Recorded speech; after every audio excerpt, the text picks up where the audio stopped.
Hola,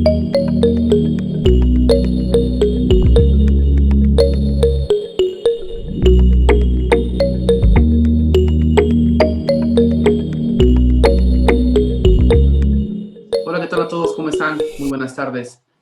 Desde Gil y Solís Abogados, en colaboración con Legal Web, les damos la más cordial bienvenida a esta última sesión que tenemos de webinario virtual, el sistema penal acusatorio ante los desafíos actuales.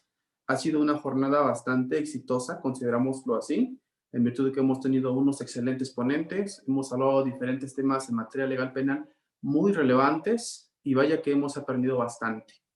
Hoy estamos pues contentos que haya sido una jornada muy buena. Desafortunadamente se culmina hoy. Tenemos la última sesión, el tema, el control de la detención en caso de flagrancia. Este tema, para quienes nos gusta el derecho penal, es muy relevante. Hablando del sistema penal acusatorio, es una etapa bastante importante y con técnica, que no es tan fácil ejecutarla en audiencia. Hoy tenemos la fortuna de contar con un gran ponente, el maestro Gabriel Omar Lucas Antonio. Hola, maestro, ¿cómo está? Muy buenas noches. ¿Qué tal? Muy buenas noches a todos. Pues, maestro, estamos agradecidos que nos haya aceptado la invitación y para todos los que nos escuchan, me voy a permitir leer brevemente su semblanza curricular de nuestro ponente. Es realmente es un honor contar con su participación. El maestro en formación profesional cuenta con una maestría por la California Western School of Law, una maestría en Derecho con especialización en litigación oral por la Universidad de Estados Unidos. En su licenciatura fue egresado en el Instituto de Derecho por la Universidad Anáhuac Campus Oaxaca. También ha sido integrante representativo de litigación oral en materia penal, precisamente en la misma Universidad Anáhuac Campus Puebla. Dentro de su experiencia laboral, ha estado en la Fiscalía Especializada de Investigación de Delitos de Trascendencia Social en Oaxaca. Ha colaborado en el despacho jurídico Guzmán, González y Asociados. También ha sido agente del Ministerio Público en la unidad especializada en el combate al secuestro de la Fiscalía Especializada para la Atención a Delitos de Alto Impacto. Asimismo, fue coordinador de la unidad de alto impacto de la Vicefiscalía Regional de la Cuenca en la Fiscalía General del Estado de Oaxaca. Y entre más muchos logros, ha tenido experiencia como docente también en la materia de clínica y simulación de juicios orales en la Universidad Hispano Campus Tuxtepec, Oaxaca, y en participación de eventos académicos realmente que ha tenido bastantes. Maestro, yo sé que quizá no le interese mucho leer su semblanza, pero para nosotros sí, y para quienes nos escuchan. Sin Muchísimas más, gracias. le damos el uso de la voz, estamos contentos que esté con nosotros, y a todos los invito, si gustan hacer preguntas, vamos a tener los primeros 45 minutos de sesión con nuestro ponente. Al término, vamos a dar 10 minutitos para efecto de que puedan hacer uso de la voz. Con todo gusto, alcen la manita, o bien en el chat, déjenos sus preguntas para que nuestro ponente pueda hacerse cargo de ellas. Maestro, gracias nuevamente y la audiencia es suya. Muchísimas gracias. Bueno, de antemano, muchas gracias por la invitación. Es para mí todo un gusto poder estar con ustedes el día de hoy y conversar sobre un tema tan relevante como lo es la acción, tratándose del supuesto de flagrancia. Muy bien, entonces, durante esta charla vamos a estar abordando este tema. Empecé a compartir mi pantalla para que todos podamos ir viendo una pequeña presentación que preparé para nuestra sesión, pero sobre todo quiero que tengamos una charla a través de las experiencias que ustedes han llegado a tener en la práctica. Quiero que conversemos sobre ciertos criterios que pueden a veces actualizarse o que los jueces exponen en audiencia, y quiero que hagamos un intercambio de ideas. Entonces voy a ir haciendo algunas preguntas. No es obligatorio contestar, pero en la medida en que podamos pues intercambiar ideas, seguramente tendremos un diálogo pues mucho más fructífero. Muy bien. Entonces, para hablar de el control de la detención, hay ciertas consideraciones preliminares que tenemos que tener en cuenta y que son importantes, sí, para el control de la detención y también para todas las demás intervenciones que vamos a tener durante. Entonces vamos a partir de que hubo una reforma constitucional en el año 2008, seguramente es un tema que ya habrán estudiado de manera bastante profunda cómo a través de esta reforma constitucional hay un cambio radical en el sistema de justicia penal que viene a dar como resultado que en el año 2014 se promulgue el Código Nacional de Procedimientos Penales y que 2 años después, esto es en 2016, todas las entidades de la República inauguren sus salas de audiencia, lo mismo que la Federación. Ahora, ¿por qué decimos que esa reforma constitucional desde el año 2008 tiene un cambio radical en el sistema de justicia penal? Porque de entrada viene a cambiar radicalmente, como lo dice precisamente la expresión, la forma en la que se administraba justicia en materia penal. Y tenemos por ahí como primer elemento a tomar en consideración cuando estamos en presencia del proceso y cuando estamos en presencia del procedimiento penal. Es una diferenciación que nos da el propio artículo 211 del Código Nacional de Procedimientos Penales. Si nos vamos a ese artículo, ahí vamos a encontrar que esta norma adjetiva, que es el Código Nacional de Procedimientos Penales, dispone cuándo inicia el procedimiento. Y nos dice que el procedimiento penal se compone esencialmente de 3 etapas: la inicial, la intermedia y la de juicio oral. Y sabemos que la inicial inicia pues precisamente con la fase de investigación inicial, que es a través de este conocimiento que tiene la autoridad ministerial de un hecho probablemente delictivo y que lo lleva a hacer demás actos de investigación, a ordenar actos de investigación a policías, peritos, agentes, analistas de información, para que se determine si estamos o no en presencia de un hecho probablemente delictivo, ¿de acuerdo? Pero de ahí tenemos la etapa de investigación, pero en su fase complementaria, después de la audiencia inicial, la etapa intermedia y la etapa de juicio oral. Y el Código Nacional señala que el procedimiento penal concluye cuando hay una sentencia de primera instancia, ¿de acuerdo? Que es cuando el tribunal de enjuiciamiento, que puede trabajar de manera colegiada o unitaria, pues dicta una sentencia. Sin embargo, nosotros sabemos que por el hecho de que ese tribunal de primera instancia dicte una sentencia, no significa que ésta haya quedado firme, porque sabemos que podemos promover por ahí un recurso de apelación, por ejemplo, contra las sentencias que dicte el tribunal de enjuiciamiento. Sabemos que tenemos 5 días para poder apelarlas y sabemos que incluso después podemos promover el juicio de amparo, algún recurso de revisión en caso de que sea necesario. Esto lo traigo a colación y es importante porque el mismo artículo 211 nos dice: el proceso penal inicia con la audiencia inicial.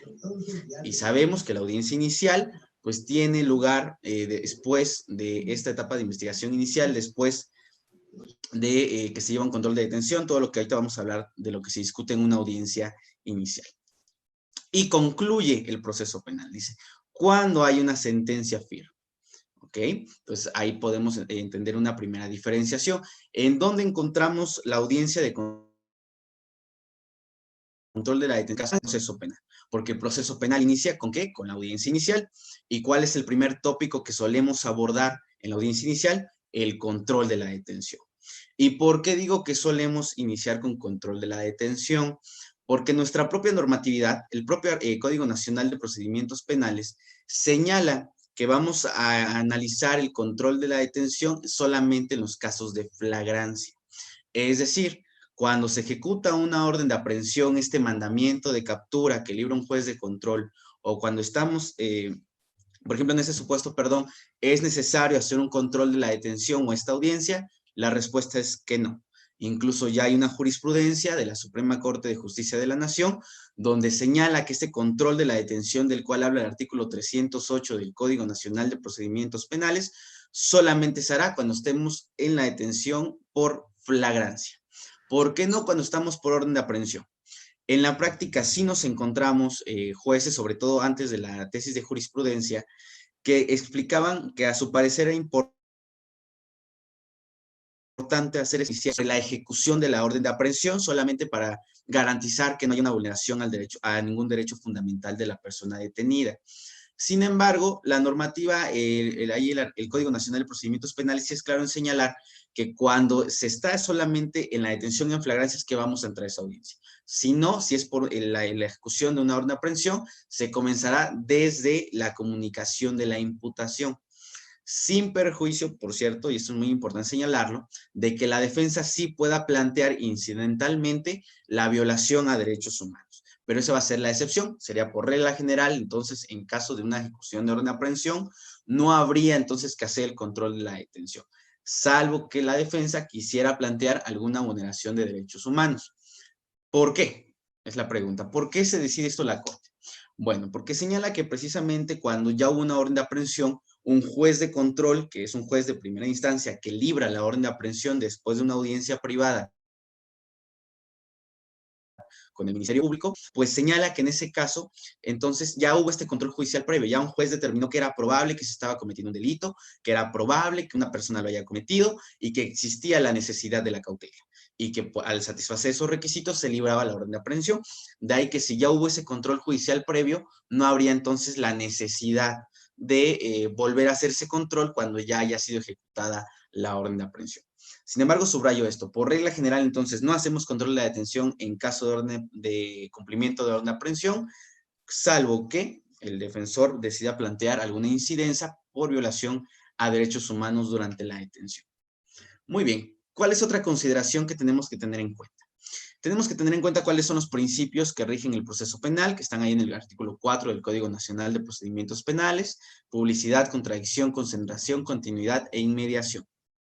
No vamos a andar en estos principios ahorita, pero es importante tenerlos en consideración. También muy importante, relativas a derechos fundamentales, a derechos humanos. El artículo primero constitucional, que también viene a ser parte de las reformas que se hicieron a nivel constitucional y que cambiaron el paradigma y la forma en la que entendíamos los derechos fundamentales, pues obligan inexorablemente, indiscutiblemente, tenemos que hablar de derechos humanos independientemente de la rama del derecho en la que nos encontramos. Siempre tenemos que hablar del respeto a los derechos fundamentales, de las obligaciones generales a los derechos humanos, de las obligaciones específicas. Y también, muy importante, tener en cuenta cómo todas las autoridades, absolutamente todas las autoridades con funciones materialmente jurisdiccionales, tienen que respetar las obligaciones que tienen respecto de los derechos humanos. Ahí lo menciona el artículo primero de la Constitución Política de los Estados Unidos Mexicanos. Y esto es muy importante, sobre todo porque indiscutiblemente tenemos que abordar muchos temas muy importantes, como por ejemplo, ¿cuál? Por ejemplo, las personas tienen derecho a no ser torturadas. Uno de los pocos derechos fundamentales que algunos teóricos, algunos estudiosos, pues identifican como un derecho fundamental absoluto. Aquí voy a abrir un paréntesis porque es un tema muy, muy importante. Todos hemos escuchado que por regla general los derechos fundamentales no son absolutos. ¿Qué significa eso? Significa que podemos imponerle restricciones. ¿Qué tienen que ser o cómo deben ser esas restricciones? Tienen que ser proporcionales, tienen que ser idóneas, tienen que ser necesarias y proporcionales en sentido estricto. Sí, es correcto. Pero hay derechos que no se pueden restringir. Uno de ellos es el derecho a no ser sujeto de torturas. ¿Por qué? Porque la tortura atenta en contra de la dignidad humana. Y la dignidad humana, ¿qué es? Es el fundamento filosófico de los derechos humanos. Entonces, en ningún estado constitucional de derecho como el Estado mexicano se puede tolerar o se puede perdonar. Entonces, ese derecho se dice no implica o no admite una restricción, es uno de los pocos derechos que se pueden considerar como absolutos, porque no hay un caso de excepción, no hay una restricción que le podamos imponer, no hay un escenario en el que digamos es válido torturar a una persona, porque no, incluso cuando se investiguen los delitos más graves. Entonces, eso que implica el derecho a no ser torturado, se tiene que garantizar. Y se preguntarán ustedes, y eso es muy importante, sobre todo en control de detención, porque ahorita vamos a hablar de cuáles son los momentos en los cuales se tiene que velar, sobre todo cuando estamos hablando de este control de detención, pues estos derechos fundamentales, sobre todo este tipo de derechos a no ser torturado, para lo cual existen otros derechos que, por ejemplo, permiten de cierta manera combatir la tortura. El derecho a la dignidad que tiene la persona, a recibir un trato digno, a tener acceso a un defensor, a que exista un registro inmediato de la detención, a que pueda comunicarle a algún familiar que se encuentra detenido. También evitar, prevenir que haya actos de tortura. Entonces también tenemos que tenerlos muy en cuenta, porque ahorita vamos a hablar de en qué momentos durante el control durante la detención y la retención de una persona imputada, pues pudieran afectarse estos derechos fundamentales. También tenemos que tomar en cuenta que el proceso es acusatorio y oral, eso ya lo sabemos, son las características de nuestro proceso, y que el fiscal tiene la carga de la prueba. Y finalmente, que los datos de prueba que sean vertidos por el fiscal, pues van a ser valorados de manera libre y lógica. También eso es importante, tenemos que tomarlo en cuenta. ¿Por qué?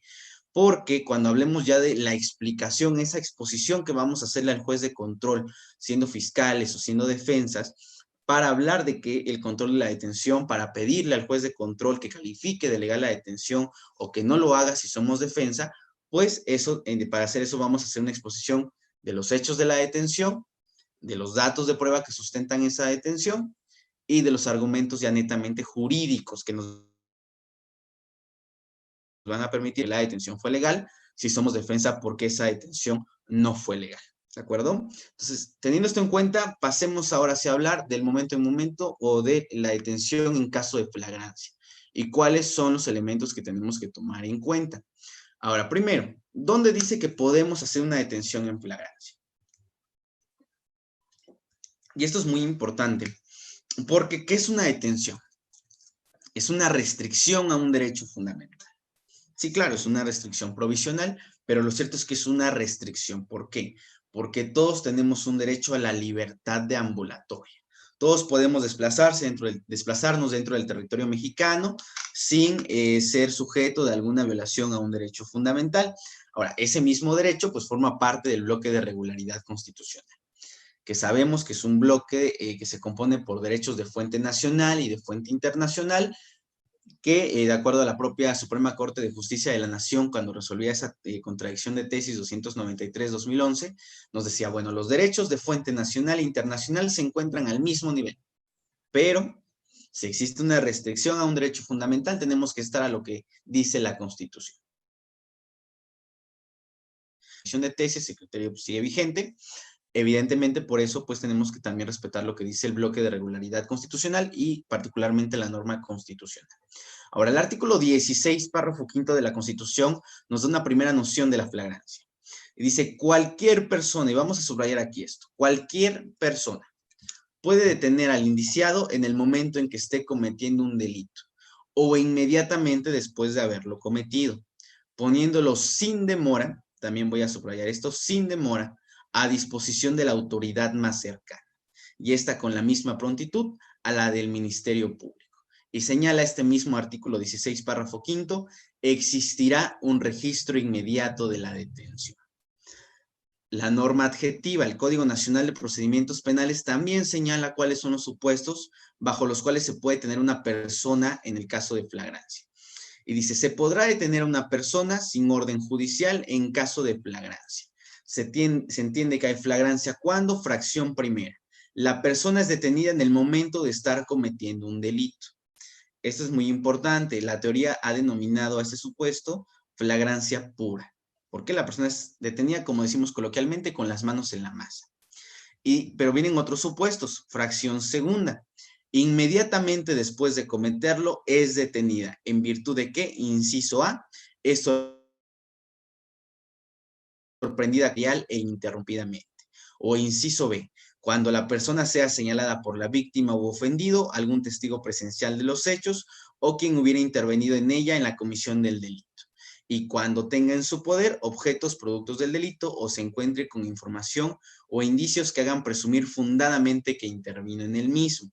Aquí están esencialmente los supuestos que marca el Código Nacional de Procedimientos Penales y la Constitución Política de los Estados Unidos Mexicanos.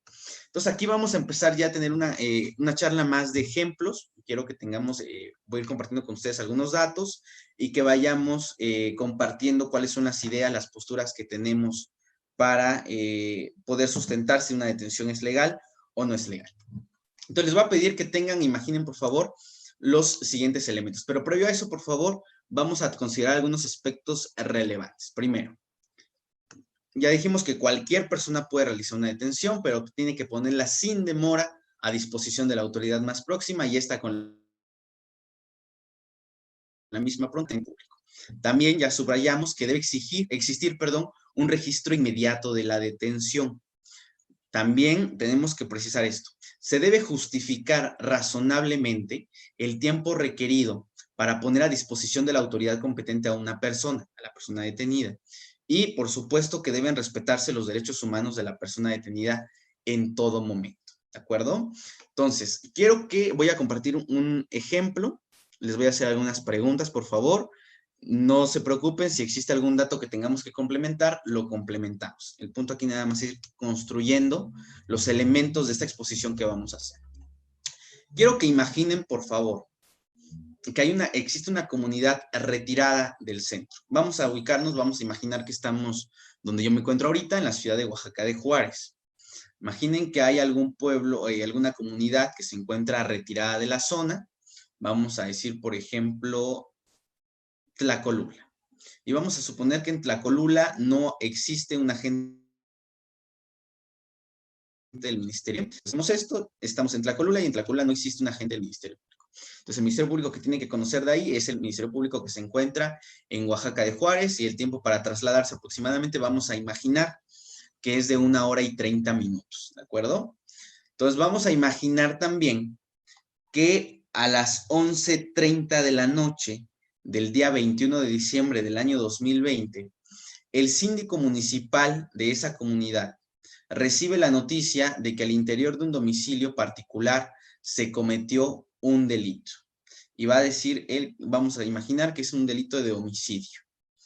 Entonces, él recibe esta noticia, va hacia el lugar y encuentra al interior de un domicilio particular, efectivamente, un cuerpo ya sin vida, que se encuentra en el patio de esta casa. Entonces, pregunta con la gente que se encuentra en el domicilio, y afuera del mismo, pues hay 2 hombres, vamos a ponerles de nombre José y Pedro, y que tienen retenido a otra persona del sexo hombre, que vamos a ponerle,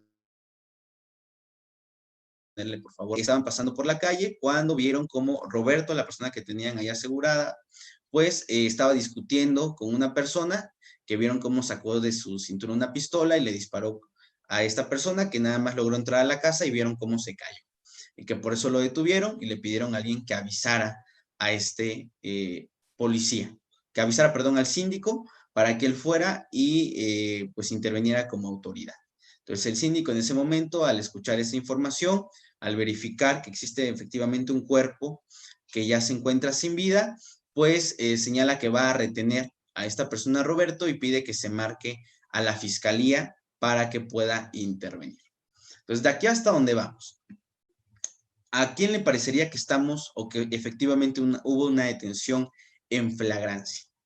Y de ser el caso, ¿en qué supuesto creen que se podría encuadrar?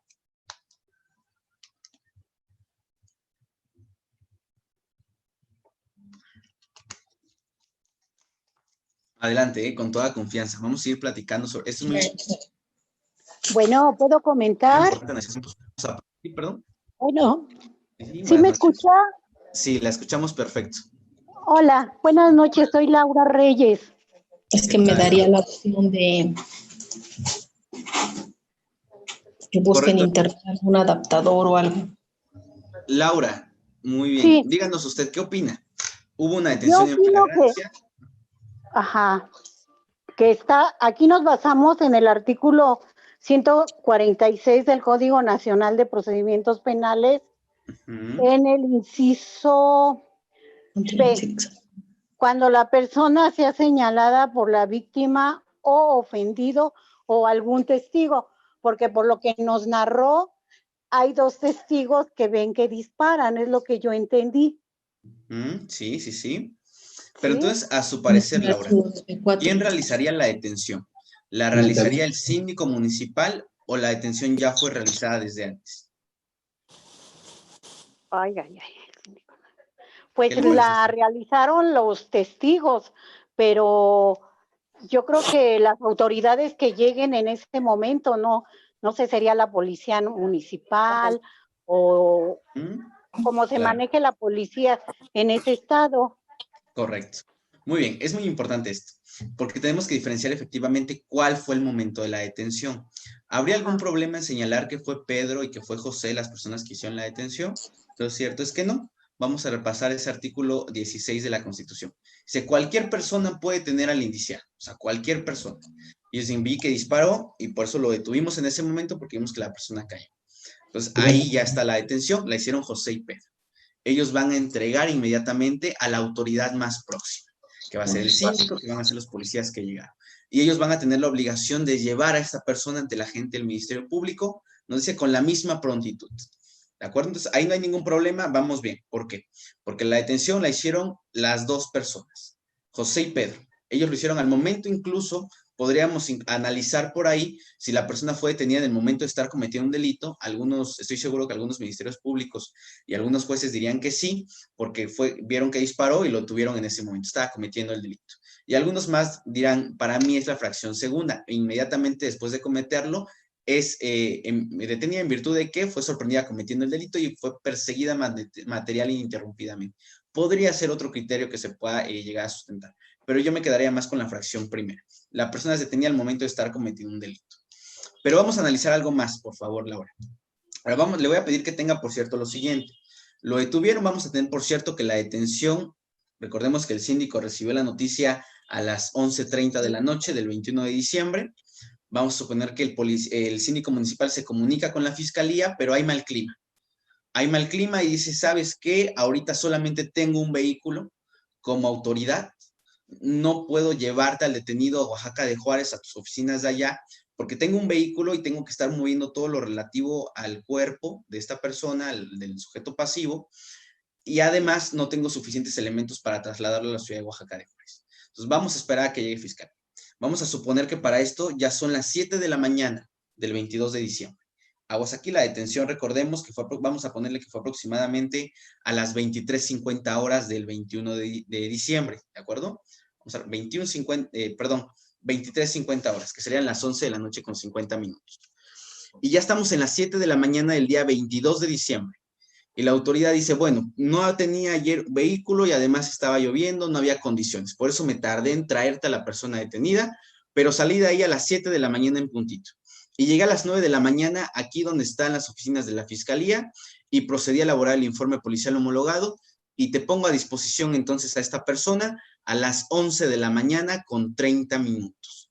Es decir, la está poniendo a disposición este síndico municipal al Ministerio Público, le está poniendo al detenido a disposición casi 12 horas después, porque la detención fue a las 23 horas con 50 minutos y la está poniendo a disposición a las 11 horas con 30 minutos del día 22 de diciembre del año 2020.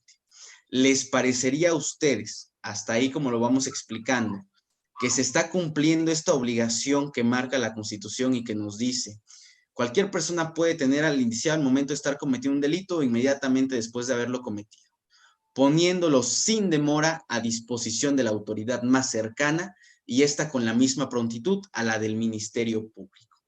¿Les parecería que de acuerdo a estos tiempos que he estado exponiendo para ustedes, se estaría cumpliendo con esta obligación? ¿Sí o no? ¿Y por qué? ¿Qué opinan ustedes? Maestro, buenas noches, si me permite. Claro que sí. Se dio el tiempo, si bien es cierto, comenta usted que la distancia es de 1:30, lo detienen 11:30 de la noche. ¿Qué tiempo para llegar a la ciudad de Oaxaca? O sea, 12 como la 1 de la mañana. Si bien es cierto, si el síndico no cuenta con una policía, más sin embargo ya le hizo del conocimiento a la gente del Ministerio Público. El Ministerio Público tendrá que ver la manera de mandar a la policía para que haga lo correspondiente y asentar las condiciones que hay, pero el lapso de tiempo, o sea, el lapso de camino es muy corto para ponerlo hasta las 7 de la mañana, entonces sí se estaría excediendo de las horas. Muy bien. ¿Alguien tiene alguna opinión diferente? El compañero Margarito ya nos dijo, para él no se estaría cumpliendo con esta obligación de poner sin demora a disposición de la autoridad ministerial a la persona detenida, porque a su consideración, nos explica él, pues el tiempo fue demasiado, porque nada más era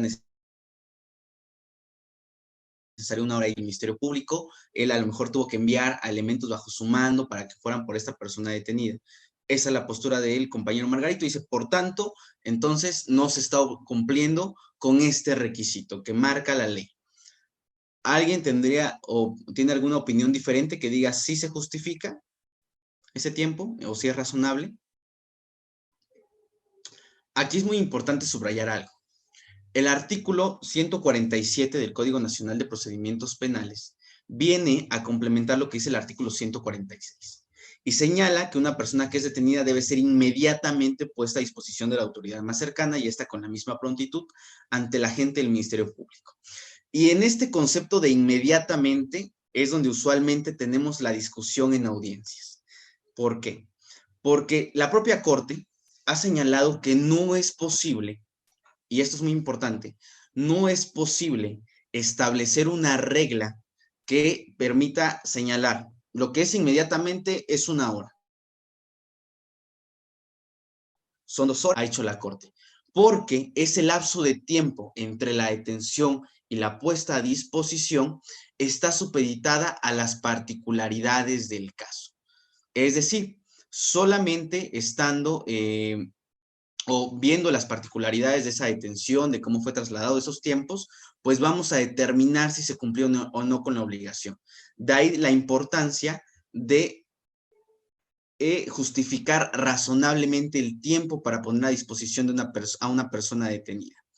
Por ejemplo, aquí el compañero Carlos, perdón, nos dice que a su consideración sí se justifica porque no está obligado a lo imposible la autoridad y si está lejos y no hay transporte, pues podría ser una razón en la que se pueda justificar. Javier nos comenta lo mismo en el chat y Roberto dice, los tiempos corren una vez que es presentado ante el MP, ¿no? Vamos también a abordar esto de los tiempos. A ver, pero vamos primero con este supuesto de la detención. Ya fue detenido, se puso a disposición de una autoridad más cercana en distinto, lo pone a disposición casi 12 horas después. Pero vamos a analizar cuál fue la explicación que dimos y evidentemente va a estar detallada en ese informe, en ese registro de la detención, que en una de sus vertientes pues es el informe policial homologado. Pero además debe haber otro registro que va a ser el Registro Nacional de Detención. Pero ahorita vamos a hablar de eso. Entonces vamos a regresar a lo de la detención. Y dijimos, bueno, lo detuvo a las 23 horas con 50 minutos. Y dijo que en la noche no lo pudo trasladar porque no tenía vehículo, nada más tenía uno y lo iba a necesitar para demás diligencias. Y ya había informado al Ministerio Público. Se espera a las 7 de la mañana, ya que hay condiciones, ya que está el vehículo, y lo lleva ahora sí ante la gente del Ministerio Público. Y llega y empieza a hacer el informe policial homologado.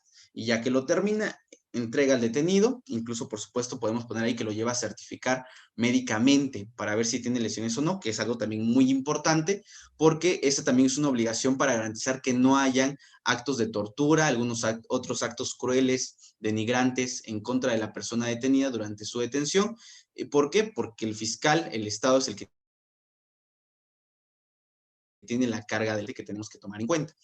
Pero entonces están todas esas circunstancias. Vamos a analizarlas, si es razonable la explicación que nos está dando en este caso sería ya el agente del Ministerio Público si estamos en audiencia, o el síndico si estamos elaborando el informe policial homologado.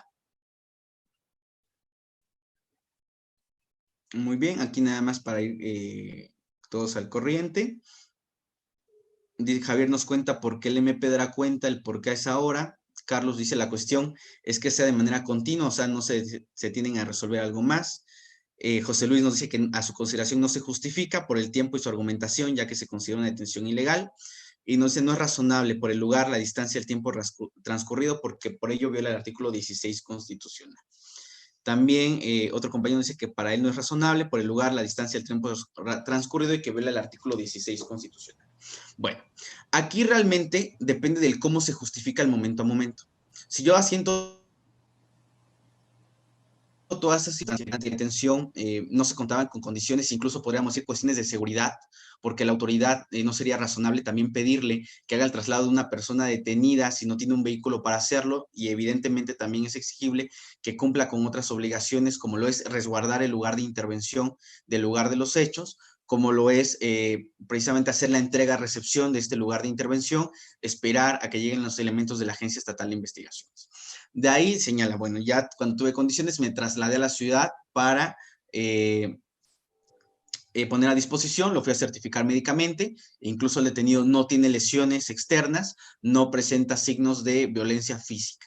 Entonces, ese podría ser un argumento muy claro para justificar razonablemente este tiempo de la puesta a disposición. Si se hace de momento a momento, y se justifica razonablemente estas circunstancias, de acuerdo incluso con las condiciones que enfrentan cada autoridad, como lo es precisamente, como lo dicen en el chat, que en el cómo están los caminos, de cómo es la orografía, de estos tiempos que serían más necesarios para poner a disposición de una persona, pero si se justifica razonablemente, es muy probable que el juez diga que entonces sí se cumplió con una puesta de detención de manera inmediata. ¿Por Maestro, qué? ¿puedo opinar? Sí, claro, adelante, dígame. Yo pienso que la Fiscalía, o sea, el Ministerio Público, sí va a justificar la detención, porque en primer lugar hay un hecho, ¿no? Hay un cuerpo, hay testigos del hecho que lo detuvieron, está la flagrancia. Entonces, por circunstancias de tiempo, de lugar, de no haber transporte, yo creo que la Fiscalía tiene algo con qué justificar ese tiempo y sí se va a hacer legal la detención. Gracias. No, muchas gracias a usted. Efectivamente, todo está en justificar el momento a momento. Y con la detención también eso es muy importante, porque ahora vamos para lo siguiente. Vamos a hablar ahora de los plazos. Ya vamos a seguir en el ejemplo de esta persona, fue a disposición del Ministerio Público. ¿Qué es lo que va a hacer la persona que está poniendo a disposición? Ese registro de la detención. Vamos a llamarle informe policial homologado. ¿Por qué? Porque ya ese es el informe, el formato que utilizamos en toda la República para determinar adecuadamente las circunstancias de la detención. Y el informe policial homologado se compone de varios apartados. Primero de ellos, desde cuándo la autoridad tuvo conocimiento del hecho delictivo, a qué hora llegó a este lugar del lugar de intervención, a qué hora hizo la detención, a qué hora hizo la lectura de derechos, cuáles fueron los niveles de contacto que tuvo con la persona o detenida, a dónde la transportó, en qué la transportó, cuánto tiempo le tomó transportar. Todos estos apartados están en el formato del informe policial homologado porque son importantes para tener ese registro de la detención. Y además, porque ese informe va a ser el dato de prueba que va a usar la Fiscalía para sustentar esa flagrancia que intenta justificar en audiencia, por supuesto. Ahora, cuando ya recibimos, lo primero que va a entregar entonces la persona o la autoridad que pone a disposición del MP al detenido va a ser el informe policial homologado, seguramente también ahí va a ir el certificado médico que se haya expedido a favor del detenido y a veces también imprimen un acta de lectura de derechos aparte, que incluso en estricto sentido ya también no será necesaria porque en el informe policial homologado ya viene un apartado de lectura de derechos. Sin embargo, muchos agentes de investigación deciden imprimir aparte el acta de lectura de derechos para tener ahí también la firma y la entregan ante la gente del Ministerio Público. Con eso, el Ministerio Público hace un primer análisis. Es la primera autoridad, además de la que hizo la detención, que va a analizar las circunstancias de la misma. Es decir, ya dijimos que en este caso el detenido fue puesto a disposición del Ministerio Público a las 11 horas con 30 minutos del día 22 de diciembre. El Ministerio Público va a tomar el informe policial homologado, lo va a revisar porque quién lo que hizo la detención o aquella ante quien se hizo la detención, en este caso, el síndico municipal, y va a decir, bueno, ya voy a revisar el informe policial homologado, las circunstancias de esa detención. Si como fiscal determino que esa detención fue legal, ¿qué voy a hacer? Voy a ordenar la retención de la persona imputada. ¿Hasta cuánto tiempo puedo retenerlo? 48 horas como agente del Ministerio Público, viene en el artículo 16 constitucional, párrafo 10. Y ahí nos dice, la detención puede ser hasta de 48 horas. Es decir, entonces, si a mí me lo pusieron a disposición a las 11:30 del día 22 de diciembre, ¿hasta cuándo tendría yo como Ministerio Público o hasta cuándo podría retenerlo? ¿Quién nos puede apoyar con esa respuesta? Me lo pusieron a disposición 11:30 del día 22 de diciembre del día 2020. ¿Cuándo fenecen mis 48 horas para tenerlo a mi disposición? Maestro, si lo pusieron el día 22 a las 11:30 de la mañana, tenemos hasta el día 24, 11:30, donde fenecería nuestro término, y de ahí vamos a partir si lo llevamos a control o se deja en libertad. Perfecto, correcto.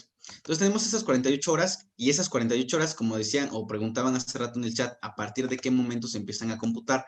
A partir del momento en que me lo ponen a disposición, que como lo dicen en el chat Carlos y Javier, sería el 24 de diciembre a las 11:30 de la mañana. Ahora, eso es muy importante también. Si el Ministerio Público determina que esa detención fue legal y determina que va a ejercer acción penal, ¿y de cuándo se ejerce acción penal? A través de la imputación, que es ese primer ejercicio de la acción penal que hace el fiscal. Y entonces nos dice, ¿sabes qué? Sí voy a ejercer acción penal y te ordeno tu retención por 48 horas. Y quedas a mi disposición y ordeno que quedes internado en los separos que llega a designar el Ministerio Público para que estés ahí durante ese tiempo. ¿Qué va a hacer el Ministerio Público durante ese tiempo? Durante esas 48 horas. Va a recabar datos de investigación a través de sí mismo, si reclama alguna declaración, a través de los policías, a través de los peritos, a través de los analistas de información. Y entonces, si en esas 48 horas llega a determinar efectivamente que tiene datos suficientes para ir a una audiencia inicial, ¿qué va a hacer? Va a ir a esa audiencia inicial. Y entonces ya entraremos a esa famosa audiencia inicial de la que tanto venimos hablando. Pero ahora, cuando el Ministerio Público ratifica o estima que fue legal la detención y ordena la retención del imputado, pues también tendrá que hacer una constancia de lectura de derechos donde se le leen los derechos a la persona detenida y hay que dejar constancia de todo. Muy importante. Si el detenido dice que quiere hacer una llamada, se le pregunta que a quién desea hablarle. Si dice que a nadie, insiste que a nadie, asentamos una constancia de eso.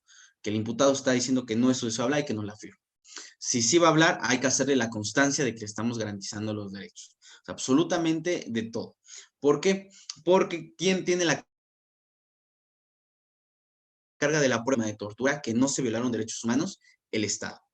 Es decir, el agente del Ministerio Público. Entonces, siempre por eso es que incluso lo mandamos a certificar médicamente para ver si tiene lesiones o no. ¿Qué va a pasar si tiene lesiones? Si tiene lesiones, tiene que haber, si se produjeron durante la detención, un informe del uso racional de la fuerza. Si no, o si son lesiones mucho anteriores, un certificado médico que justifique que esas lesiones son de días o fechas muy anteriores, ¿de acuerdo? Pero entonces vamos hasta ese momento. Tenemos la detención, ya se puso a disposición y tengo 48 horas para poner a disposición a la persona detenida ante el juez de control, ante esa autoridad judicial. Y ya dijimos que sí, la audiencia que tengo hasta las 11:30 horas del día 24 de diciembre. Hay que preverlo ya en la práctica antes de esa hora, para que ya se pueda pronunciar el juez sobre el control de detención. ¿De acuerdo? Si yo agendo mi audiencia o voy al juzgado a las 11:35, con la pena. Eso ya se escapó de las 48 horas y su detención va a ser ilegal. Se las van a calificar, no se las van a calificar de legal y se va a ordenar la libertad de la persona detenida.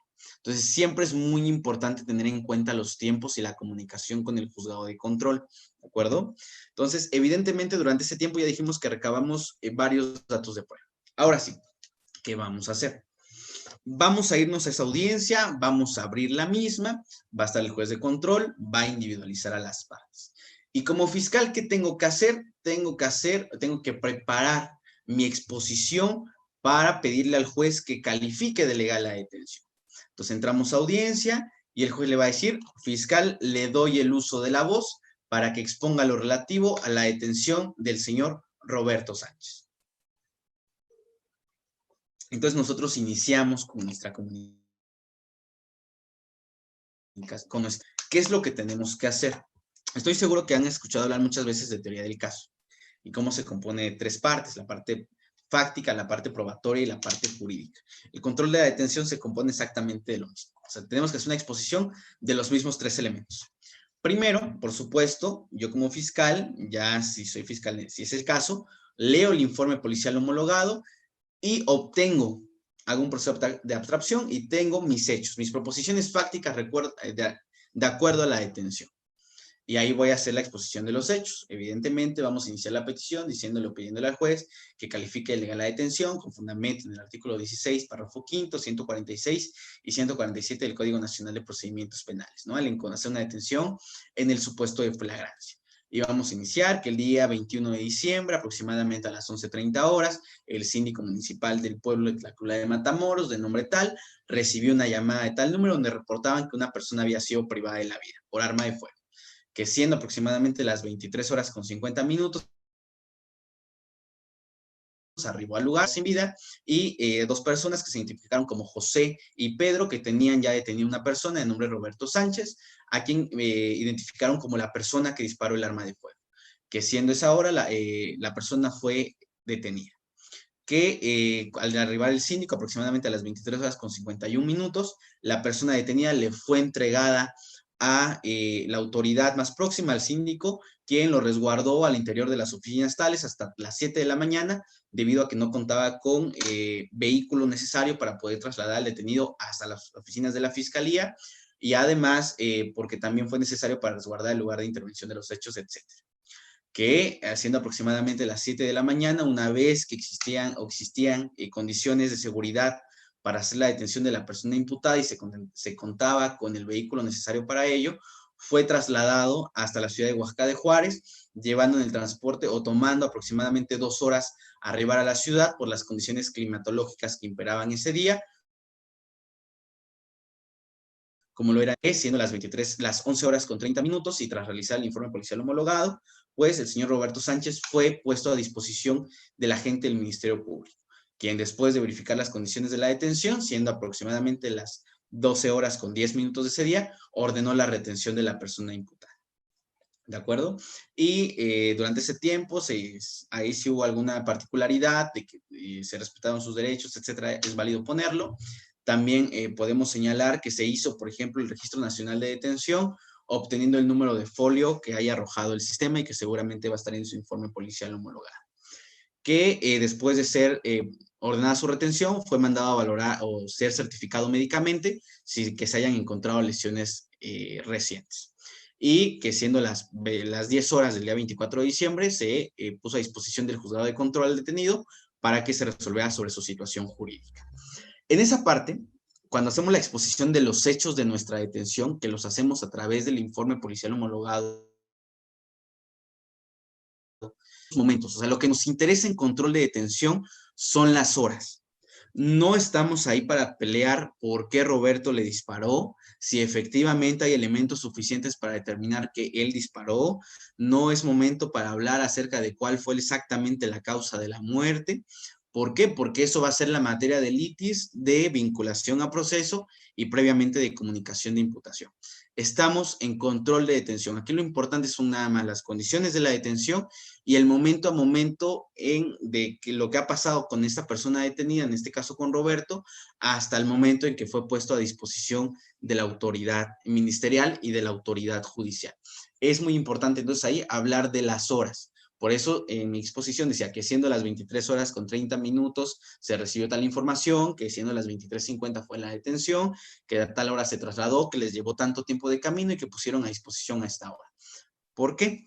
Después que yo ya haga esa exposición de los hechos, ahora se pactan esos hechos. Iba a decir, los hechos anteriormente descritos se acreditan con los siguientes datos de prueba. Y ahí los vamos a mencionar. En primer lugar, el informe policial homologado de fecha 22 de diciembre, asignado por el síndico tal, de donde se desprende. Y ya nos vamos con todos los elementos contenidos en ese informe, que ¿qué nos van a permitir? Acreditar los hechos que yo dije antes. Y ahí también voy a decir, bueno, y además del IPH tenemos otros datos de prueba, como lo es el dictamen o el certificado médico expedido por el doctor tal, con número de cédula tal, donde determina tal cosa. Y ya expongo todos los datos de prueba. Y ahora sí, ya me voy con el análisis propiamente que voy a hacer sobre los datos de prueba. Tribunal de enjuiciamiento, juez de control, estos datos de prueba permiten justificar que hubo una detención en flagrancia, porque de los testigos o de lo de manifestado por Pedro y José, pues señalan que hicieron la detención de esta persona cuando presenciaron los hechos, cuando él les encontraba disparando el arma de fuego. De ahí que podamos encontrar en la 146, fracción primera del Código Nacional de Procedimientos Penales, porque estas personas hicieron la detención y pusieron a disposición de manera inmediata, minutos después, a la persona detenida. Después, sí, por cuestiones de seguridad no se pudo hacer el traslado de la persona detenida, pero eso es razonable. Y ese es el momento de nuestra explicación donde vamos a explicarle al juez por qué es razonable. Porque a mí si de pronto me dicen, ¿sabes qué? La detención fue ayer a las 23:50 y lo pusieron a disposición a las 11:30 de la mañana del día siguiente, sí me parecería excesivo el plazo. Pero vamos a escuchar por qué no. juez, de escuchar o del dado de prueba se desprende que no había condiciones de seguridad, fue necesario tanto tiempo para trasladar a la persona detenida, se mandó a certificar médicamente, no tenía lesiones, es evidente que no se vulneraron derechos humanos, no hay indicios que permitan justificar que hubo algún acto de tortura, algún acto denigrante, de ahí además se verificaron todos sus derechos, firmó de enterado de los mismos, ahí vamos a dar todos los argumentos, y también de los tiempos. Por eso es importante respetar las horas en nuestra exposición, porque también hay que explicarles al juez de control. De esa exposición se desprende el momento a momento, dónde estuvo el detenido, en qué condiciones se encontraba. Eso es lo importante en control de detención. Si lo hacemos así, ya con eso vamos a finalizar, que al justificarse estos tiempos, pues la detención fue legal. Y el juez seguramente va a calificar de legal la detención. Ahora, si yo soy defensa, me van a dar el mismo uso de la voz. Y voy a hacer la misma exposición, mis hechos, los datos de prueba y los razonamientos que voy a hacer. Y aquí, por supuesto, cada defensa tendrá una forma de enfocarse en ciertos elementos que a su consideración sean importantes para su propia posición. Alguno dirá, ¿sabes qué? El tiempo no es razonable y va a seguir con este argumento, va a decir, no se justifican, fueron casi 12 horas, el tiempo o la distancia era muy corta, el Ministerio Público ya sabía, tuvo que mandar elementos para que fueran por él, es evidente que no se satisfacen estos requisitos de poner a disposición de manera inmediata. Por lo tanto, la detención es ilegal. Alguno, a lo mejor su detenido sí le va a encontrar lesiones y va a decir, bueno, es que sí tiene lesiones. El doctor dice que son de entre 6 y 12 horas que fueron causadas precisamente bajo custodia de la policía, de los agentes de investigación. Es razonable pensar que fue sujeto de algunos tratos crueles, inhumanos, degradantes. Y ahí vamos a lo mismo. ¿Quién tiene la carga de la prueba para demostrar que una persona detenida no fue sujeto de tortura? La fiscalía. Ellos tienen la carga de la prueba. Entonces, cada defensa se va a poder ceñir a el elemento que él considere benéfico, que le va a dar mejores herramientas para señalar que la detención pues no fue legal. Pero siempre tenemos que tomar en consideración todas las particularidades de nuestro caso. Y les voy a dar otro ejemplo que es un poco más interesante porque aquí podríamos hablar de otro elemento muy importante. Les voy a pedir, ya no vamos a hablar de homicidio, vamos a hablar de un caso de secuestro, por ejemplo. Vamos a tomar por cierto que la autoridad ministerial recibió una noticia criminal, una denuncia por secuestro, el día 20 de diciembre del año 2020, aproximadamente a las 15 de la tarde. Nos señalan que una persona fue secuestrada, un estudiante, mientras se encontraba saliendo de su domicilio, a bordo de su motocicleta, como fue abordado por una camioneta negra, de la cual bajaron 3 hombres, quienes se lo llevaron por la fuerza, ¿no? A bordo de la... Esa es la denuncia. Supongamos que de ahí se hacen actos de investigación que permiten identificar una posible casa de seguridad, un lugar donde está cautiva la víctima, y que se hacen actos de investigación y la fiscalía logra determinar una posible zona donde se encuentre la víctima.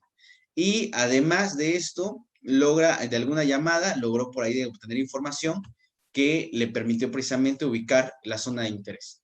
Y entonces llega, recordemos que esto fue el 20 de diciembre, y llega el 24 de diciembre, 4 días después del secuestro, de la privación de la libertad. Ya existieron llamadas de exigencia, donde se dijo que iban a matar a la víctima, que si no pagaban, pues lo iban a encontrar pedazo a pedazo, las usuales amenazas que hay en los temas de secuestro. Y que, derivado de esta investigación, la fiscalía logra identificar un inmueble donde ve en la cochera una camioneta negra con las mismas características en la cual escribieron que se llevaron a la víctima. Pero se encuentra el interior de este domicilio privado. La fiscalía decide, o sus agentes deciden acercarse al domicilio para entrevistarse con los dueños, y cuando se acercan empiezan a ver que de la camioneta que ya se encontraba al interior de ese domicilio particular, bajan 2 hombres corriendo, ven que uno de ellos lleva algo negro en una de las manos, que piensan que es un arma de fuego, y ven cómo se meten a toda velocidad al interior de la casa. Y empiezan a ver cómo hay mucho movimiento al interior de la misma, incluso empiezan a escuchar como ruidos. Por esa razón, a 5 personas del sexo hombre, y en una habitación de la casa efectivamente encuentra a la víctima, la víctima de secuestro, quien se encuentra pues vendada de los ojos, atadas de pie y atadas de mano. Asuman ustedes que eso es real y los agentes estatales de investigación proceden a la detención en ese momento de las 5 personas que se encontraban en la casa por el secuestro de este estudiante que fue pues privado de su libertad cuando salía de su casa. Ahora, ¿les parece a ustedes que esta detención sería legal? No, eso no es legal. ¿De acuerdo? ¿Por qué le parecería que no es legal? No, no es legal, maestro, porque, bueno, hay indicios, pero no hay una seguridad. Tenemos una probabilidad, pero no tenemos la certeza que la víctima se encuentre ahí. No, pues sí, podría ser, ¿no? ¿Okay? ¿Y eso por qué sería importante? Porque, ¿qué le parece que están haciendo los agentes si entran a un domicilio? Porque se tornaría de ilegal el entrar a un domicilio. Entonces, Claro. ya había una ilegalidad en ese momento. Perfecto. Muy bien, el compañero Margarito dice algo muy interesante y dice, bueno, es ilegal, de cierta manera sí, también es ilícito, sobre todo es ilícito, porque recordemos que hay un derecho fundamental que es inviolabilidad al domicilio particular. Entonces, con ninguna autoridad puede ingresar a nuestro domicilio. No puede hacerlo, a menos que hay ciertas excepciones. Por ejemplo, que exista una orden judicial, que sería una orden de cateo, que faculta a la autoridad ministerial para ingresar a un domicilio, ¿no?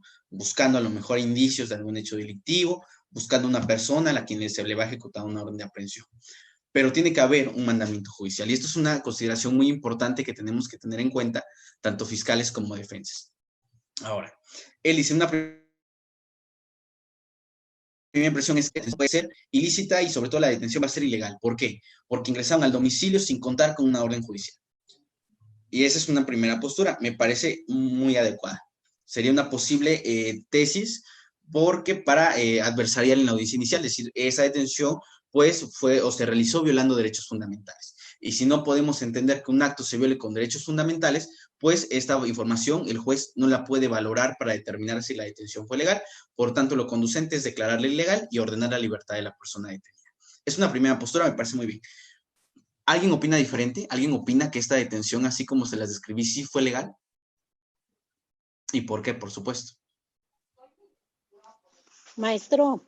Sí, adelante, Laura. Pues yo opino que ¿en dónde queda la investigación y la denuncia de la persona que fue secuestrada?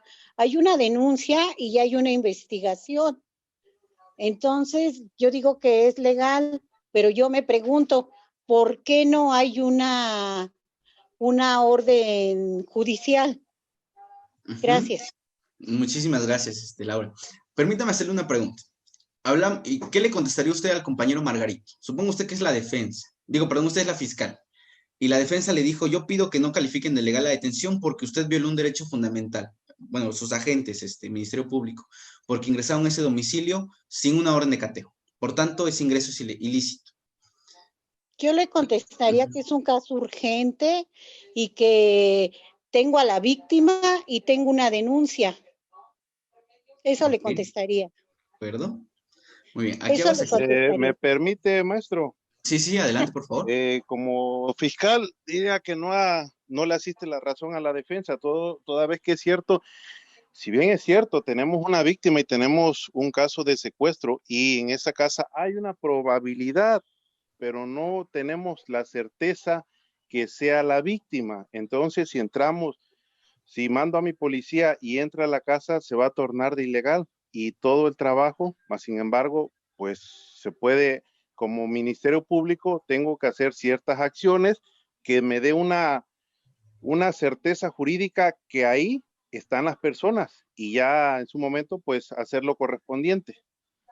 Gracias. Pues yo pienso que con la declaración de la víctima, yo creo que la declaración de la víctima al señalar, al estar privada de su libertad y al señalar, tal vez nunca vio a sus secuestradores, ¿no? Pero están ahí, existen.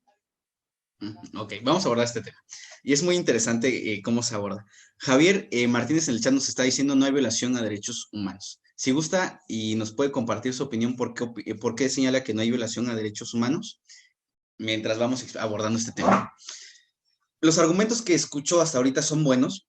Todo depende realmente de la explicación y cómo vamos a exponer esa detención. O sea, por eso es muy importante en una audiencia de control de detención ser muy específico, muy adecuado con esas circunstancias que nos llevan a la detención. Y también de abarcar técnicas que se puedan invocar y que sean benéficas para nosotros. Efectivamente, el delito de secuestro es un delito grave, efectivamente había una denuncia, efectivamente en la denuncia se daban las características de ese vehículo en el cual la persona fue secuestrada, fue privada de su libertad, pero en sí, esa sola circunstancia no justificaría el ingreso al domicilio y sería, por lo tanto, información ilícita, si ese fuese solo el argumento. ¿Por qué? Porque, recordemos, aunque sea la investigación de delitos graves, eso no justifica la violación a un derecho fundamental. O sea, los derechos fundamentales se tiene que respetar sí o sí. Sí hay casos de restricción, correcto, pero no porque sea un delito grave, que son los que vienen en el artículo 19, párrafo segundo de la Constitución, pues se puede hacer el ingreso al domicilio nada más porque sí, ¿de acuerdo? Sin embargo, sí existen casos de excepción.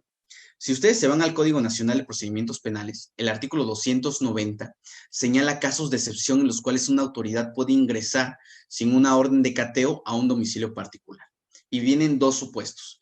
Uno de ellos, y viene en la fracción segunda, dice que se tenga la autorización de quien esté legalmente facultada para darla. Ese ingreso al domicilio sea para repeler una agresión actual, real o inminente en contra de una persona. ¿De acuerdo? Entonces, eso es muy importante. También José Luis nos habla en el chat acerca de la geolocalización, que son intervención de comunicaciones. También podemos llegar, incluso si es el ejemplo, o lo quieren agregar, que hubo alguna intervención de comunicaciones, a lo mejor en su modalidad de geolocalización, entrega de datos conservados, que llevaron a ese domicilio. Para eso sí tendría que haber una orden judicial, porque es intervención de comunicaciones. Hay dos formas: la aportación de una persona que haya intervenido en esa comunicación o la autorización judicial para que la concesionaria en telefonía, de ser el caso, nos entregue la información. Pero vamos a entrar en ese supuesto. Estábamos hablando del artículo 290, fracción primera del Código Nacional. Todo depende de la explicación que vayamos a darle para el tribunal. Lo que dice el licenciado Margarito es algo muy importante. Él dice, bueno, pero es que la fiscalía no tenía la certeza de que la víctima estaba al interior del domicilio. No, lo que sí tenía era la sospecha razonable de que estaba al interior del mismo y también que estaba siendo víctima de una agresión actual, real, inminente, en el cual estaba en peligro. Y es importante, por el cual tenemos que poner atención a toda la información. El 20 de diciembre se pone la denuncia y dice, bueno, se lo llevaron a bordo de una camioneta negra. Esto es muy importante. Ahora, se tiene una camioneta negra y tenemos las características de esa camioneta. Yo como fiscal, en mi obligación de reunir y hacer todos los actos de investigación necesarios para esclarecer un hecho probablemente delictivo, me aboqué a hacer actos de investigación para encontrar el domicilio donde probablemente estuviera la víctima. ¿Por qué? Porque además, después de que fue privado de su libertad, hubieron llamadas de exigencia en las que se decía que de no pagar el rescate que iba a pasar, la víctima, y bueno, iban a privar de la vida a la víctima. ¿De acuerdo? Eso es muy importante. Cuando estoy haciendo actos de investigación, yo logro ubicar un domicilio al interior del cual, a plena vista, desde la calle, un lugar desde donde yo estoy legalmente facultado para actuar, vi la camioneta con esas características, las mismas características que tenía la camioneta en la cual habían denunciado que se habían llevado a la víctima. Por esa razón, me acerqué al domicilio para tocar a la puerta y entrevistarme con el propietario de explicar, porque en caso de ser necesario, pues se tiene que contar con la información necesaria para pedir una orden judicial para catear el domicilio, en caso de que sea probable que ahí se encuentre la víctima. Ahora, después de que yo me acerco a la casa, porque recordemos que así fue la exposición de los hechos, y veo, y cuando yo me anuncio como agente estatal de investigación, que implica que estoy señalando que soy una autoridad, y vengo además con mi informe, veo que de esa camioneta bajan personas de sexo hombre, y una de ellas lleva lo que parece ser un arma de fuego. Ingresan rápido al interior de la vivienda y empezamos a escuchar ruidos. Bueno, los agentes empiezan a escuchar ruidos. Esa sería la exposición del fiscal.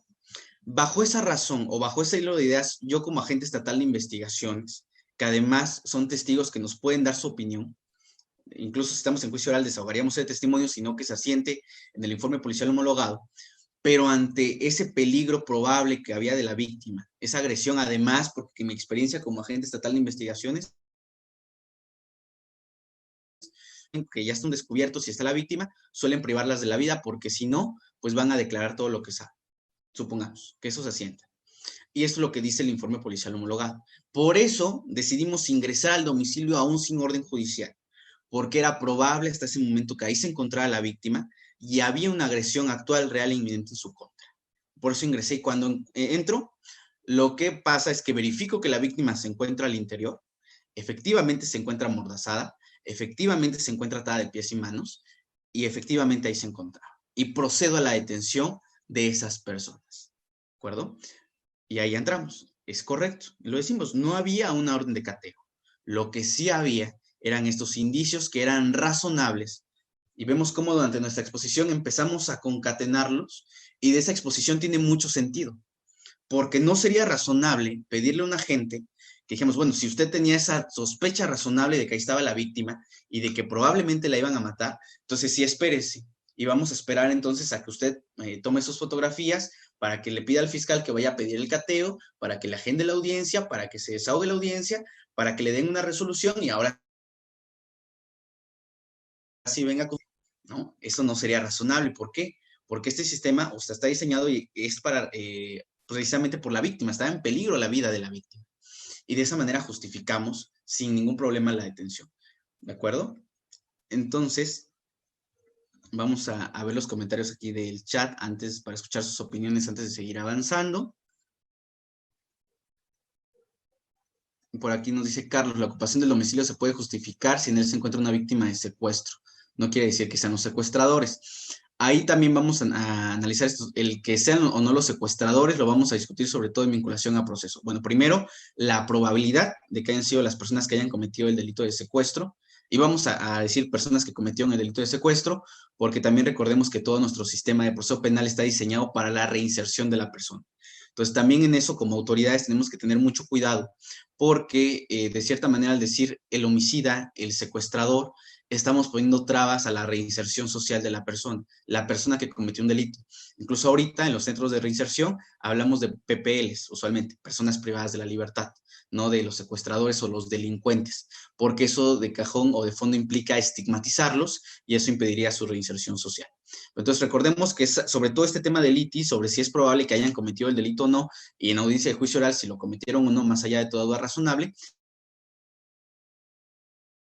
va a ser muy procesales. Sobre todo ahorita con la cuestión de la detención, no es un análisis que se haga a fondo.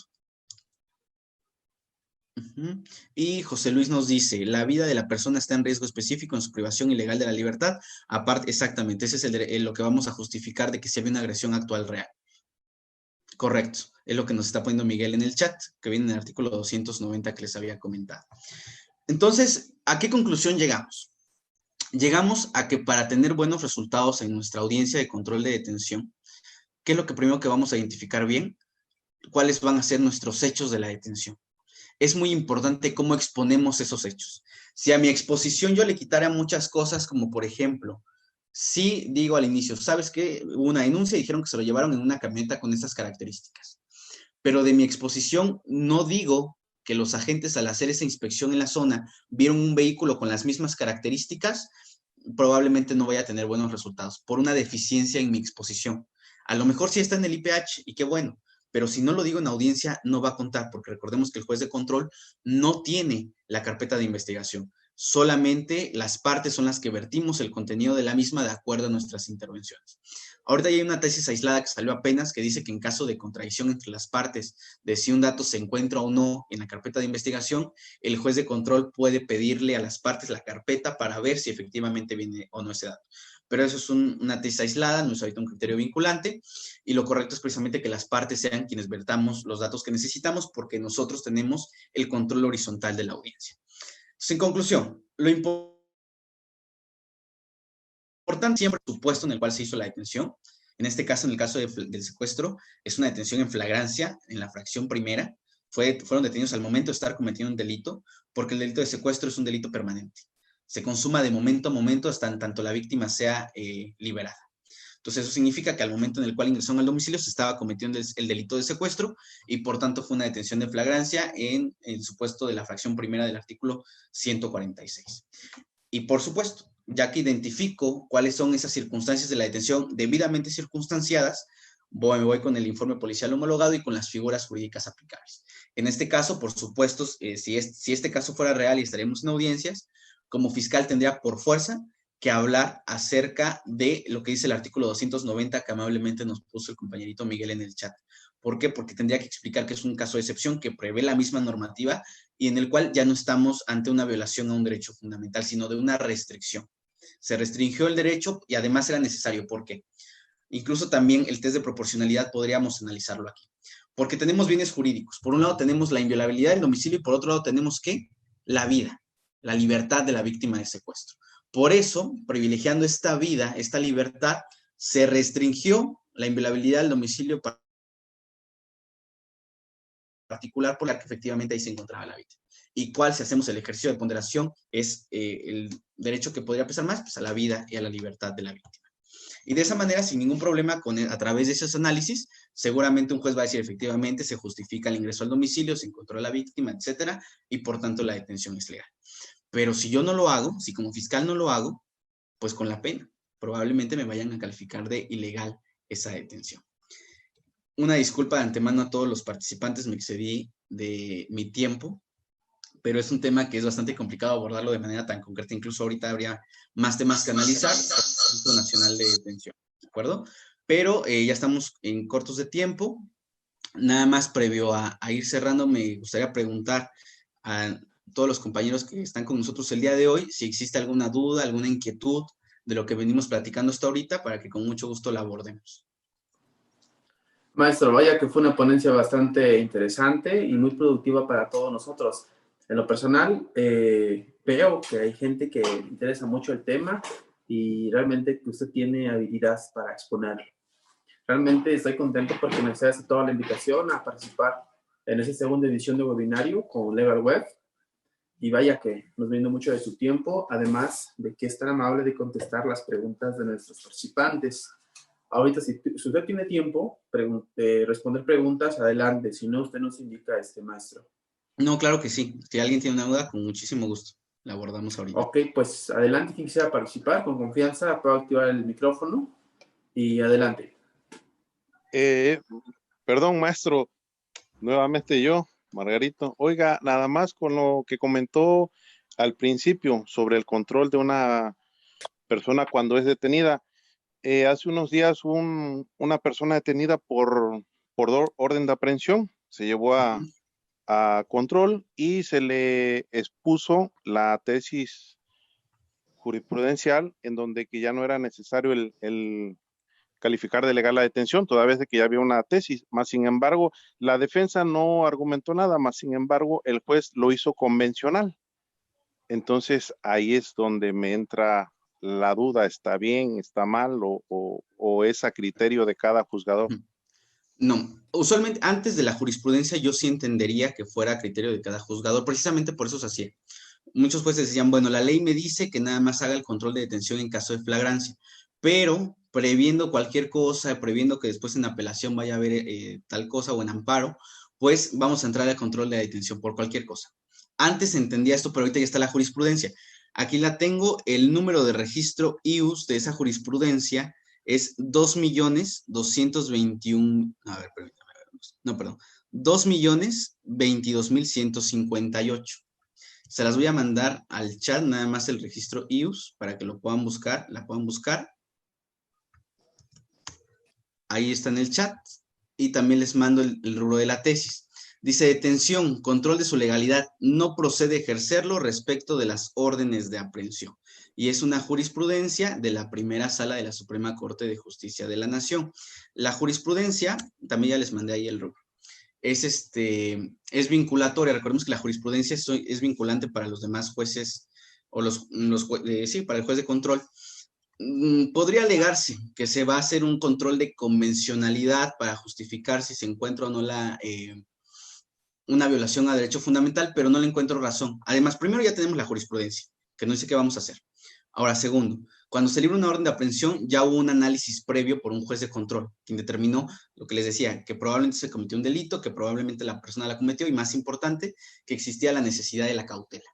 Entonces, bajo esa tesitura, pues es evidente que no tendría que haber ese control de la detención. Por eso les decía, sin perjuicio de que la defensa plantee alguna violación a un derecho fundamental. Entonces, sería de entrada, no hablamos de la detención, salvo que la defensa desee plantear que existió una violación a derecho fundamental. Por ejemplo, que fue sujeto de tortura. Ahí lo que seguramente se haría, el juez de control daría vista al fiscal general para que designara a alguien que iniciara una investigación por el delito de tortura, ¿de acuerdo? Esa sería la consecuencia. Entonces, pero ahorita el licenciado Margarito sí debería prevalecer lo que dice la jurisprudencia. Ok, maestro, pues muchas gracias. No, de nada, gracias a usted. ¿Cuál es el eco? ¿Alguien más tiene alguna otra duda, alguna inquietud que quiera que abordemos? Yo, si me permiten. Claro que sí. Adelante, por favor. Si hacen la detención, en teoría la policía o el aprensor hace un reporte y este se sube a Plataforma México. Pero se da el caso en que el Ministerio Público regularmente modifican esos reportes o ese IPH. ¿Ha pedido usted alguno en Plataforma México? ¿Usted cree que es procedente para confrontarlo con el que presentan en las carpetas de investigación? Ok. Yo no lo he presentado, o sea, no he pedido el informe. Creo que sí sería viable porque finalmente la defensa tiene libertad probatoria y también tiene que tener, además por varios principios, pues la oportunidad para poder incorporar todos los datos de prueba que le permitan justificar que una detención fue ilegal. Lo que comparte la compañera Ana es una realidad que precisamente se pretende combatir a través de estos mecanismos, porque cuando se hace un informe policial homologado, como ya dije, se determinan todas las circunstancias de la detención. Eso es muy importante. O sea, la defensa ahí tiene mucha información valiosa para las cosas que puede hacer. Sabe a qué lugar tendría que acercarse, sabe a qué posibles personas podría entrevistar para saber si las cosas pasaron efectivamente o no, como se asienta o se asentó en ese informe policial homologado. Ahora, por supuesto que si esa es la naturaleza y para eso precisamente se crearon mecanismos como lo es subir este informe policial a Plataforma México, precisamente es para impedir que se esté después modificando esta información, porque eso no debe pasar. O sea, los policías, los que hacen la detención, los que ponen a disposición, hacen el informe policial homologado y ese le entregan al Ministerio Público. El Ministerio Público solamente tiene que recibir el informe policial homologado, tiene que estudiarlo y tiene que determinar qué va a hacer en atención al mismo. Entonces, yo no lo he realizado propiamente, compañera Ana, pero sí sería importante, es indiscutible que sería aceptable que usted lo realizara para evidenciar que hubo alteración en la información respecto de cómo fue detenida esta persona, porque eso nos hablaría de que entonces los datos de prueba que está virtiendo el fiscal no son fiables. Recordemos que el material probatorio se analiza desde dos perspectivas, la completitud y la fiabilidad. La completitud tiene que ver con qué tan corroborado está un dato de prueba con otra información. Y fiabilidad es ese dato de prueba, qué tan fiable va a ser. Si ustedes de entrada me dicen que perdón ustedes. Pero si de entrada me dicen, por ejemplo, que el informe policial homologado estuvo o fue alterado en una de sus partes, pues qué fiabilidad le puedo dar entonces como juez de control a ese informe policial homologado con el cual voy a sustentar la legalidad de la detención. Entonces, Ana, nada, Rito, esta parte yo no la he realizado, pero si usted puede realizarlo y se evidencian estas contradicciones, es adelante. O sea, sí es un mecanismo adecuado, porque para eso también existe Plataforma México. Es que yo ya lo pedí en un asunto, porque la línea del tiempo no me daba, el IPH no estaba en la carpeta de investigación, y entonces, ¿cómo partíamos? ¿Qué pasó? Si es la que te da la noticia criminal y de ahí partimos con la línea del tiempo. Entonces yo le pedí a enviar informe al Ministerio Público que lo solicitara a Plataforma México. ¿Y qué le contestó el MP? Dijo que mejor no iba a presentar el escrito de acusación. ¿El escrito de acusación? Ajá. ¿Cómo cree? No, pero fíjese que ahí también, por ejemplo, es que sí tendría. Porque ya íbamos para la etapa intermedia, porque ellos calificaron todo de legal y viendo sin haber IPH de inicio, dije, ¿cómo va a ser eso? Cuando a mí me llega el asunto ya va para etapa intermedia y Claro. entonces pues lo revisamos y pedimos que haga esos actos de investigación porque además refiere la perito, porque también había un homicidio, se dio un concurso de delitos ahí, y refiere la perito que había un candado en el portón y que el primer respondiente tuvo que reventarlo para ingresar, entonces ya era violatoria el ingreso porque no había orden judicial de cateo, entonces yo quiero el IPH de Plataforma México. Claro. Y ahí ya no hicieron el escrito de acusación. Pero, a ver, déjame entender esta parte. ¿Usted no tiene copia del informe policial en su carpeta de investigación? No. Es que el fiscal le tiene que dar copia.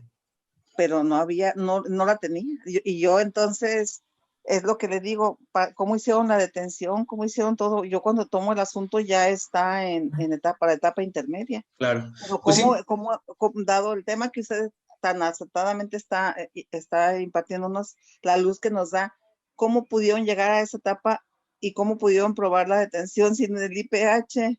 Sí, eso es gravísimo. O sea, hay que evidenciar lo que es... hay que dejarlo sobre todo constancia por escrito de que lo estamos pidiendo, o sea, que queremos copia de la carpeta completa del informe policial homologado para que se evidencie que no está en la misma, o sea, pero hay que tener el apoyo documental. A veces hay que promover ahí, a lo mejor dirigirle rápido el escrito al fiscal, donde le pedimos copia particularmente de ese registro de investigación en términos del artículo 217, por ejemplo, que nos habla de esos registros, y de ahí para que obre que él nos está contestando o que no existe o ya en ese momento esté obligado a exhibírselo a usted, porque eso sí lo va a perjudicar. Aquí aprovecho la intervención de la compañera Ana, es muy importante.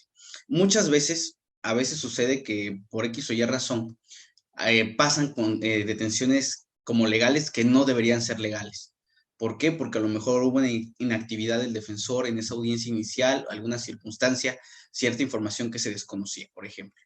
Pero eso no significa que ya no podamos atacar la detención incluso en momentos procesales subsecuentes, como lo sería la etapa de juicio oral. ¿Por qué? Recordemos que aunque en audiencia intermedia las etapas se depuran y se determina cuáles se van a deshogar, eso no implica que si hay una causa de ilicitud y la evidenciamos en juicio oral, podamos argumentar lo necesario durante nuestra intervención para pedir que se declare la nulidad de esa prueba y no se le dé valor probatorio. Entonces también aguas ahí, que una detención, porque les va a suceder muchas veces como a la compañera Ana, que los temas no nos llegan desde que iniciaron, sino nos llegaron ya cuando están en preintermedio, ya cuando están para juicio oral. Pero eso no significa que nos tengamos que quedar cruzados de manos, ¿de acuerdo? Hay que seguir haciéndolo. Son las 8:30. Licenciado Felipe, una disculpa, me excedí del tiempo en demasía, pero creo que podemos ir cerrando. Sí, no, para nada. Una disculpa hacia usted, que digo, nos comparte conocimientos. Ha sido bastante gratificante para nosotros escucharlo. Y vaya, que creo que nos quedamos todos con ganas de más. Sin embargo, pues todo lo que dice tiene que terminar, maestro. Pero lo que digo, si es tan amable aceptarnos una invitación posterior, vaya que no estaríamos encantados, maestro. Claro que sí, con muchísimo gusto.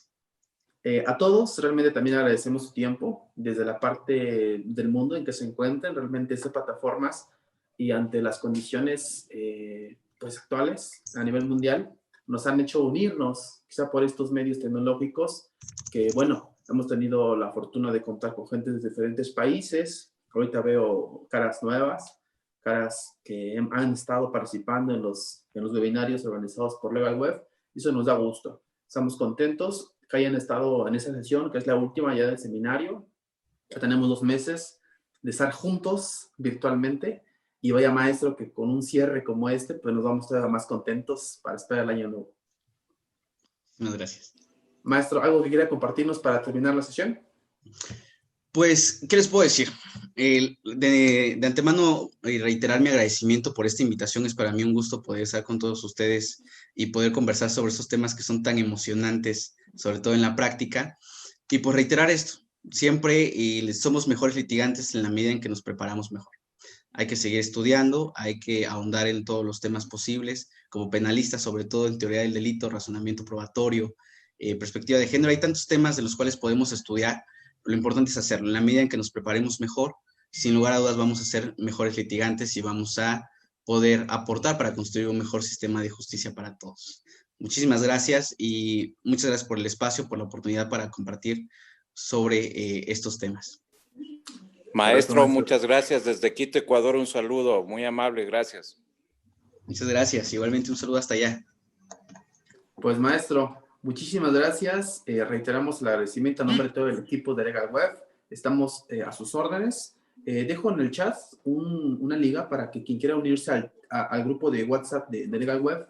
Ahí estamos compartiendo webinarios que tenemos ya programados para el próximo año. Déjenme compartirles que estamos trabajando en un diplomado especializado en estrategias de litigación oral. Esperamos, obviamente, contar con la presencia y la docencia de nuestro maestro hoy ponente. Le vamos a hacer llegar la invitación, maestro. Ojalá que nos acepte. Va a ser un diplomado bastante bueno y bastante especializado. Entonces, pues concluimos. Cuídense mucho, que estén muy bien y síganos en nuestras redes sociales y, por supuesto, a nuestro maestro también, que ya nos dejó por aquí su contactito, que fue tan amable de eso. Muchísimas gracias. Nos estamos viendo. Nos vemos. Cuídense.